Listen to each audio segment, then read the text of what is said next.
Bienvenue dans cette nouvelle édition du QG News. Au sommaire de l'actualité, le Parlement sud-africain a adopté le 27 février un texte de loi qui prévoit des expropriations foncières sans verser d'indemnité aux propriétaires en Afrique du Sud.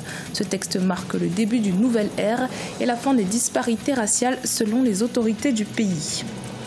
Le sous-secteur du café en Afrique de l'Est s'ouvre aux marchés internationaux. En effet, la forte productivité enregistrée en 2017 ainsi que la hausse des prix du café sur le marché international a encouragé des pays comme l'Ouganda à investir davantage dans ce secteur. Et puis, lancement du programme national sur le travail décent au Rwanda. Ce programme vise à lutter contre la précarité de l'emploi dans le secteur informel. En Afrique du Sud, le gouvernement propose de redistribuer les terres agricoles sud-africains noirs. Le Parlement a en effet adopté ce mardi 27 février un texte de loi qui prévoit une expropriation des fermiers blancs sans compensation en faveur des agriculteurs noirs du pays. Objectif de cette loi, corriger les inégalités raciales en ce qui concerne la propriété foncière. Les précisions avec Solène Duplessis. Le Parlement sud-africain adopte un texte qui prévoit des expropriations des terres au profit de la majorité noire du pays, sans verser d'indemnité aux propriétaires. Le texte, présenté par le parti d'extrême gauche des combattants de la liberté économique, a été adopté à une majorité de 241 voix pour et 83 contre la proposition. Le gouvernement espère ainsi corriger les inégalités raciales en ce qui concerne la propriété foncière dans le pays. Les propriétaires terriens qui, une fois de plus, sont blancs et sont minoritaires, ne veulent pas se dessaisir de ce qu'ils ont acquis historiquement par la force. La répartition foncière actuelle en Afrique du Sud n'est pas du tout le résultat de mécanismes économiques. C'est le résultat des guerres de conquête au cours du 19e siècle.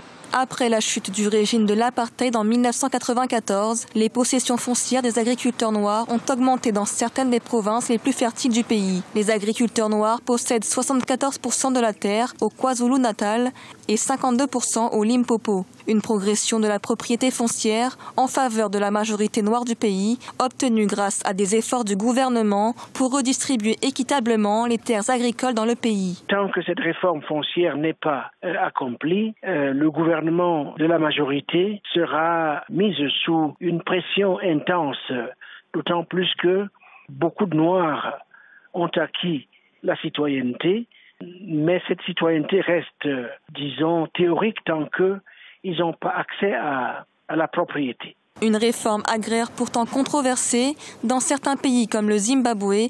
La réforme instaurée par l'ancien président Robert Mugabe s'est soldée par un échec. Les nouveaux propriétaires sont parfois contraints d'abandonner leurs terres, incapables d'assurer la rentabilité de leurs exploitations par manque de formation, de moyens ou d'accès au marché.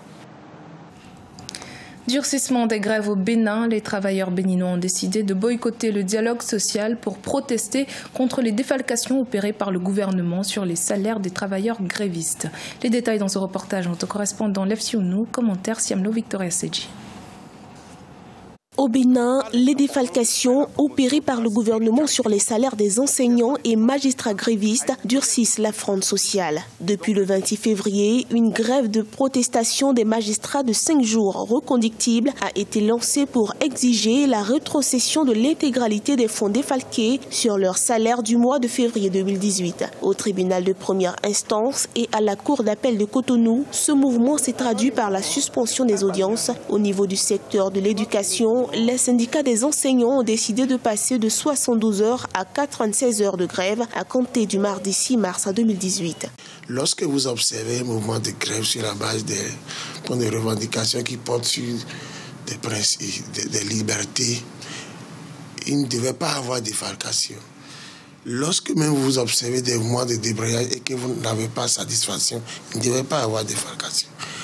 Mais le gouvernement a outrepassé tout ça. Ils ont fait des retenues sur salaire. Les confédérations syndicales estiment que les défalcations opérées par le gouvernement violent l'article 25 de la loi portant exercice du droit de grève au Bénin. Au cours de leur rentrée politique effectuée ce mardi 27 février 2018, les députés du bloc de la majorité présidentielle ont recommandé aux travailleurs la reprise du dialogue social.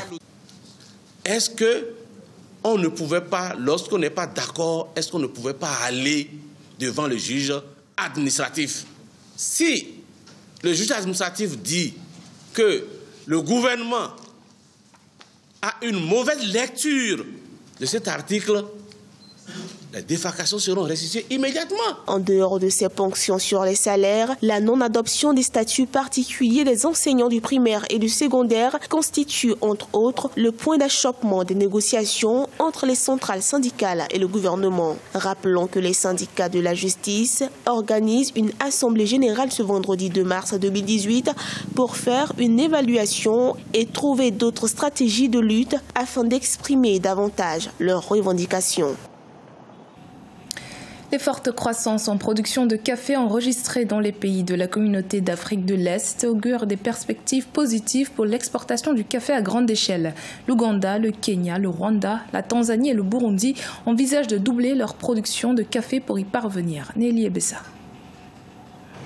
Les pays d'Afrique de l'Est ont enregistré une forte croissance en production de café en 2017 et l'Ouganda fait figure d'exemple. La production de café au sein du pays s'est chiffrée à 36%, soit plus du double de celle du Rwanda et de l'Éthiopie, s'élevant respectivement à 17,6 et 16,3%.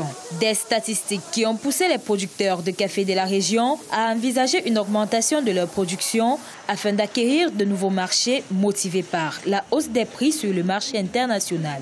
L'Ouganda, déjà, s'est tourné vers la Chine et la Russie.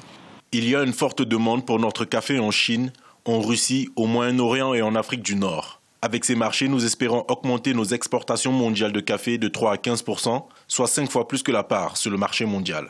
Bien que la production de café en Afrique de l'Est soit croissante, certains pays, tels que le Kenya, font encore face à une production plus faible. D'après certains experts, le coût élevé des intrants agricoles, les faibles rendements et les retards de paiement aux producteurs en sont les principaux obstacles. Il convient donc au gouvernement de la région d'adopter des mesures pour soutenir ce secteur. Pour accroître les rendements et conquérir le marché national, le gouvernement devrait rationaliser une politique, à mon avis, basée sur 6 étapes.